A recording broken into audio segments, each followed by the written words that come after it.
अब 3-4 सजेशंस है।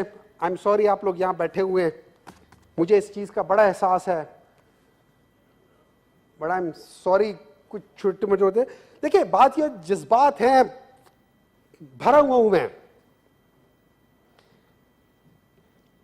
हमारा बर्डन ऑफ एक्सपेंसेस, खास तौर पे पेंशन का, आप लोग मुझसे बहुत बेहतर जानते हो। इस हुकूमत ने 526 बिलियन पेंशन के लिए किया है। कितना है? 1/3 of the defence budget. 1/3 of the defence budget हमारा बर्डन ऑफ एक्सपेंसेस है इन टर्म्स ऑफ पेंशंस। ये मैं फेडरल की बात कर रहा हूं, प्रोविंशियल इसके बाद हैं। अच्छा, अब मैं इनको एक और चीज बताता हूं। देखिए आप केपी गवर्नमेंट से, अब यहां पे लीडरशिप की बात आती है, फिर आप कहते हो कौन। देखिए केपी ने क्या जबरदस्त काम किया है। उन्होंने देखा है, एक साइंटिफिक बात ये हो जाती है कि उस इलाके में लोगों की जो एज है वो कितनी होती है, उस लिहाज से आप उनकी रिटायरमेंट एज रखते हैं। आजकल पाकिस्तान में रफली 67 ईयर्स है, 65-67 ईयर्स है। केपी में हम लोगों ने क्या किया, हमने उनकी जो रिटायरमेंट एज है उसको 63 कर दिया है। इससे क्या हुआ, 3 साल के लिए एक किस्म की डेफर पेमेंट कर दिया है। वो बजट के जो एक्सपेंसेस आने थे उनको हमने डिले कर दिया। ये चीज पंजाब में भी है, एंड आई एम श्योर जो हमारे मिनिस्टर साहब बैठे हुए वो इस चीज का ख्याल रखेंगे, पंजाब वाले अगर बजट ला सके तो, कि कम से कम वो बिल पास करवा दे। इससे पाकिस्तान का और आपकी हुकूमत को शायद थोड़ा सा फायदा हो जाए। लॉजेस में जो मेंबर है उनको बुलाएं अगर जिन्होंने स्पीच करना हो। सर पहले जो हम बोल रहे हैं, मुझे तो आप बोल रहे हैं, आप आप 30 मिनट आप बोल चुके हैं। सेनेटर साहब कंक्लूड करें काइंडली। Any person. अच्छा, और जो रिटायरमेंट की एक तरफ जाना चाह रहे, पहले तो हमारी कोशिश ये थी, ये जो एमटीआई वगैरह थे, इसमें हम लोगों ने परमानेंट जॉब्स को खत्म करके जो कॉन्ट्रैक्ट जॉब था, क्यों उसके ऊपर पेंशन का आपके ऊपर बर्डन नहीं आता, और पेंशन बहुत बड़ा बर्डन है, 4 ट्रिलियन तक पहुंच रहा है। तो उस लिहाज से, और अगर आपने देना ही है तो शुरू में ही उनसे एक अच्छा हिस्सा रिटायरमेंट फंड की तरफ कर ले, ताकि आपके ऊपर उसके बोझ ना पड़े बाद में।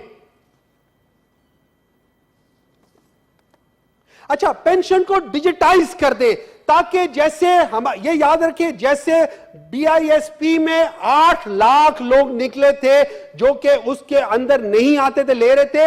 आपको क्या पता पेंशन में कितने लाखों लोग हैं जो बगैर किसी उसके आज भी पैसे ले रहे हैं।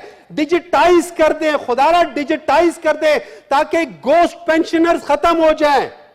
हमारे गोस्ट वोटर्स भी हैं, हमारे गोस्ट पेंशनर हैं, गोस्ट टीचर्स हैं, सारे गोस्ट हैं। वो बात की थी कि 40% कम कर दिया।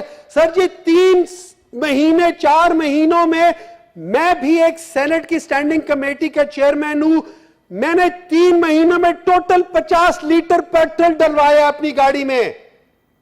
वजह क्या है, गाड़ी मेरे साथ नहीं होती, सिर्फ जब मैं अपने ऑफिस से या घर से यहां आता हूं, गाड़ी मुझे लेकर आती है, छोड़ कर आती है, बस।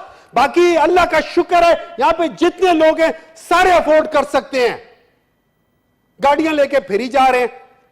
40% नहीं, टोटल 40 लीटर होना चाहिए। जब आप टैक्स कलेक्शन और टैक्स कलेक्शन को बढ़ाना चाहते हैं तो आपको एग्रीकल्चर सेक्टर को टैक्स करना पड़ेगा। अरे भाई, मैं बिजनेसमैन हूं, मैं डॉक्टर हूं, मैं कुछ और काम करता हूं, मेरे ऊपर मेरे बिजनेस पे टैक्स होगा, तो आपके ऊपर क्यों ना हो? आप कोई आसमान से उतरे हो, इसी मुल्क की जमीन के ऊपर काश्त कर रहे हो ना। तो ठीक है, मैं अगर 12 लाख से ऊपर की इनकम में करता हूं, आप भी 12 लाख के ऊपर की इनकम पे कर ले। हमारे 3 हिस्सों में आप डिवाइड कर ले, छोटा काश्तकार, दरमियाना और बड़ा, जमीन के ऊपर कर ले। 85 हजार रुपए पर एकड़ ये लोग तो वो इसको ठेके पे डालते हैं। आप पहले जो बड़ा वाला होता है उसको मेरे ख्याल में 10 एकड़ से ज्यादा को बड़ा कहलाते हैं, आप 10 छोड़े 20 एकड़ के बाद कर ले। हजारों एकड़ वाले हैं, उनमें से 20 या 30 एकड़ माइनस कर दे, बाकी एकड़ों को आप 85,000 छोड़े, 65,000 के साथ मल्टीप्लाई करके टैक्स लगाए इनके ऊपर। और वो शख्स जो अपनी जमीन नहीं इस्तेमाल कर रहा है उसके पास ऊपर एक सिग्निफिकेंट वेल्थ टैक्स लगाएं ताकि वो उस जमीन का बेहतर इस्तेमाल कर सके और आपकी जो ग्रोथ है, जो एग्रीकल्चर ग्रोथ है, वो बढ़ सके।